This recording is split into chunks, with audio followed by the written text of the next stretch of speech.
오늘 또 그대의 최고의 날입니다. 임은미 선교사 묵상입니다. 2020년 6월 21일 주일 최고의 날 사형받을 죄인임에도 귀히 여겨주셔서 감사합니다. 신명기 25장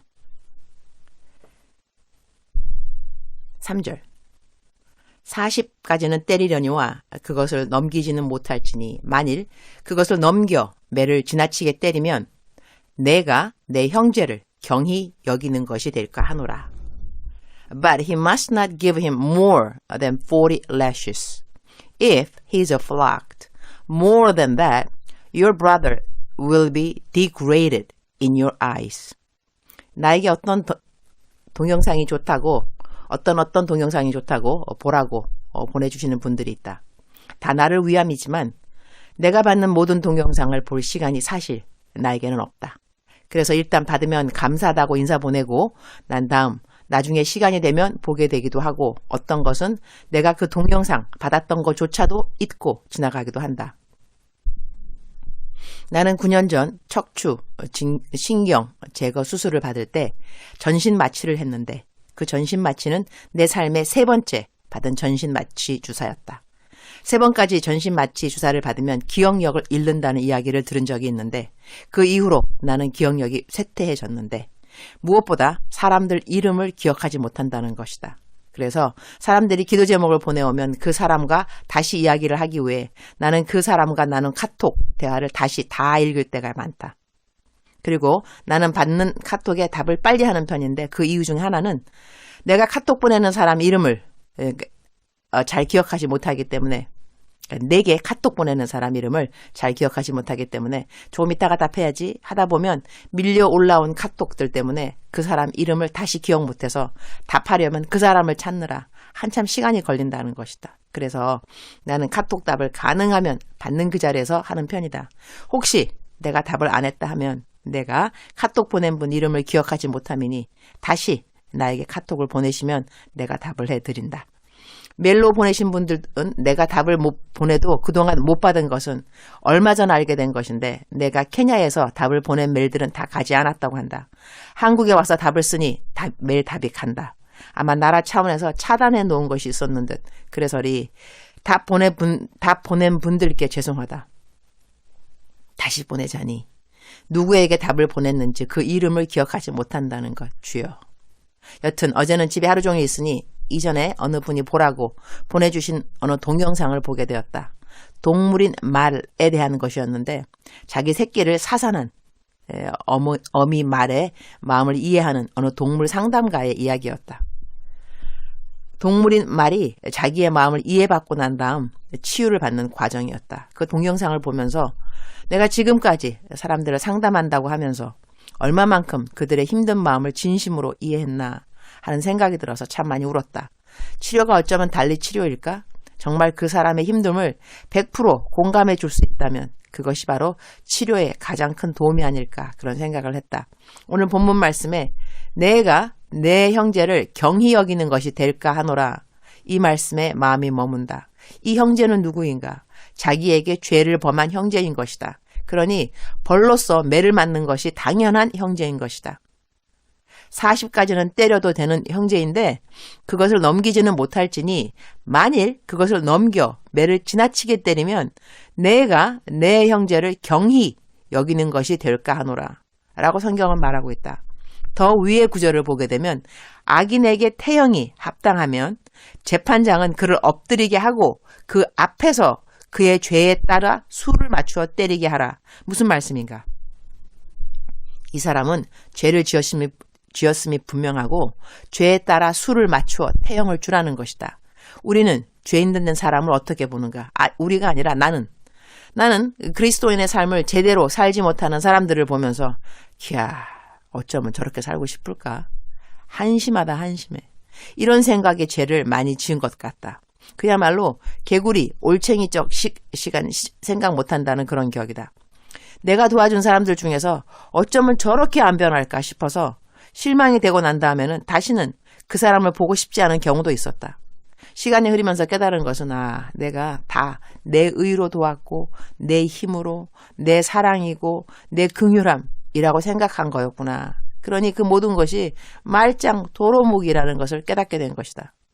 나는 이렇게 하는데 도대체 너는 왜 그렇게 못하니? 라는 그 질문 자체가 어불성설이라는 것도 깨닫게 되었다. 사람마다 다른 것이다. 나는 아프리카에서 8명의 아프리카 아이들을 키웠다. 한 집에서 찢고 뽑고. 수정이라는 양딸은 초등학교 5학년부터 우리 집에 들어와서 딸이 되었다. 남자아이들 키우는 것보다 그 아이를 키우는 것이 가장 힘들었던 것 같다. 그런데 어느 날 내가 아는 사역자가 자기가 어떻게 입양되어서 살면서 힘들었는지에 대한 마음을 나눌 때 우리 양딸도 자기 친엄마 아닌 나랑 살아가는 것이 쉬운 일은 아니었겠구나 생각하게 되었다. 우리 친딸 수진이도 언니 오빠들이 친딸인 자기 때문에 양엄마인 나랑 가까이 지내게 되지 못할까봐 친엄마인 나랑 일부러 사이를 둔 것도 나중에서야 알게 되었다.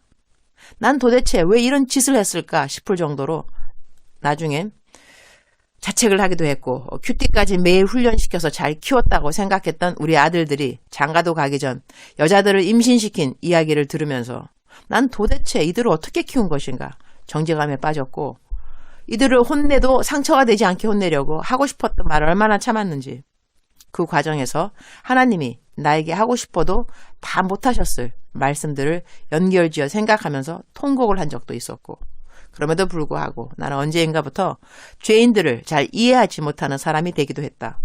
왜 성경을 안 읽지? 왜 전도는 못하는가? 왜 헌금이 아깝지? 왜 술은 취하도록 마시고 싶을까? 이 한동 영상은 왜 보기 시작했는고? 목사인데 돈 욕심은 왜 있는고? 이해하지 못할 많은 일들. 그러면서 그들을 위해 안타까운 마음으로 기도하는가? 그렇지도 않다. 다 저러다 주님 앞에 서면 벌 받지. 천국에 들어가게나 될까?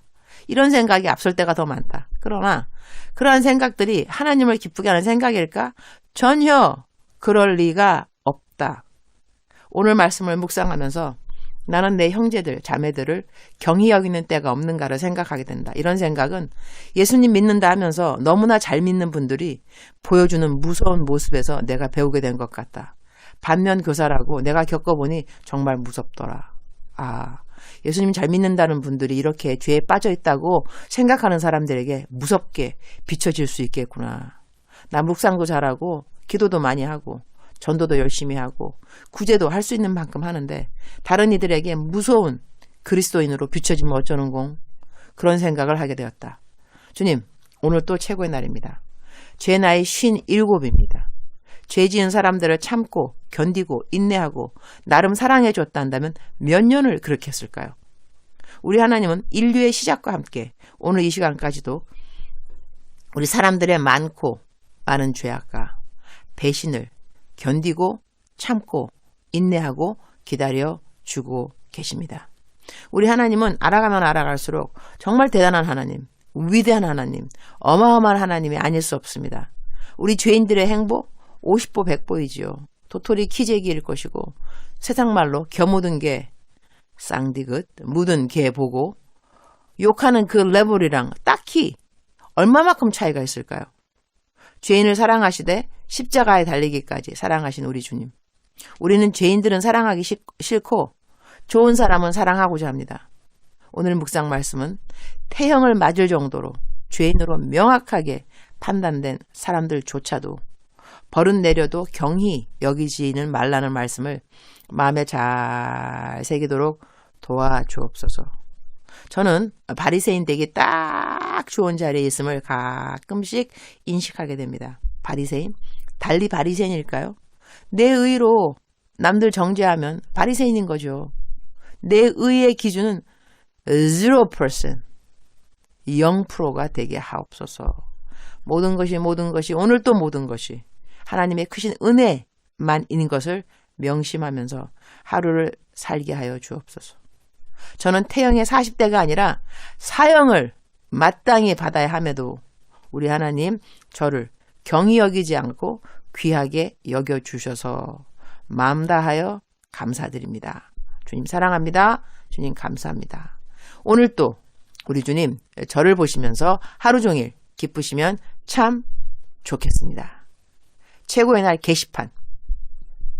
어제 묵상에 제가 공항에서 바뀌어진 짐 주인에게 보냈다고 했는데 어떤 분이 자기 격리 때 내가 움직인 줄 아시고 그러면 안 된다고 우려의 글을 보내오셔서리 저는 집에 있었고요. 다른 분에게 부탁해서 짐 갖다 주라고 했어요. 흐흐흐. 그러니 저는 자가격리법을 아주 잘 지키고 있습니다.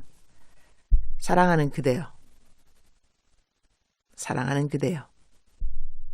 사랑하는 그대여. 오늘 묵상 말씀에는 우리가 죄인들, 악인들, 성경에는 아예 악인이라고 표현했더군요. 태형을 맞아도 40대까지는 치지 말아라. 그가 경히 여김 받을까 하노라. 그러니까 하나님은 그만큼 서로를 존중하는 그 마음을 귀히 여긴다. 그런 뜻이 되겠습니다. 하나님께서 귀히 여기는 우리의 이웃들, 정죄하지 않는다는 것, 때로는 쉽지 않은 것 같습니다. 왜냐하면 어떤 사람들은 정말 깝깝한 사람도 있는 것 같습니다. 왜 저렇게 살을까? 왜 저런 일을 초래했을까? 그러지 않아도 되는데 또 도와줘도 계속 똑같은 죄 또 짓고 또 짓는 거 보면서 야, 저렇게 자기 의지가 약한가? 이런 생각도 들 때가 있고요. 근데 하나님께서 기뻐하는 마음은 그러한 마음이 아닌 것 같습니다. 그거는 모두 다 나의 기준인 것이고 하나님은 악인으로 판명된 자들까지도 경히 여기지 말라고 했으니 사랑하는 그대여. 우리의 이웃을 돌아보면서 경히 여길 만한 사람들이 누구였던가 되돌아보고 우리 하나님 앞에 하나님을 기쁘게 하는 것. 우리 삶의 목표이니까 사람을 기쁘게 하는 것보다 하나님을 기쁘게 하는 것. 하나님을 기쁘게 하는 마음은 우리의 이웃을 경히 여기지 않는다는 것입니다. 그리고 무엇보다도 하나님은 그대를 경히 여기지 않습니다. 우리가 마리아 바른 말이지 태형을 받으면 40대에 받아도 족할까요? 사형감들, 사형된 죄수들, 선고받은 죄수들에도 불구하고 우리를 경히 여기지 아니하시고 귀히 여겨주신 하나님 너무너무 감사합니다. 사랑하는 그대여. 오늘 또 아자 힘을 내서 그대를 경히 여기시는 하나님을 감사하면서 감사로 제사를 지내면서 하루를 멋지게 시작하시기를 축원합니다. 사랑하는 그대여. 사랑합니다. 축복합니다.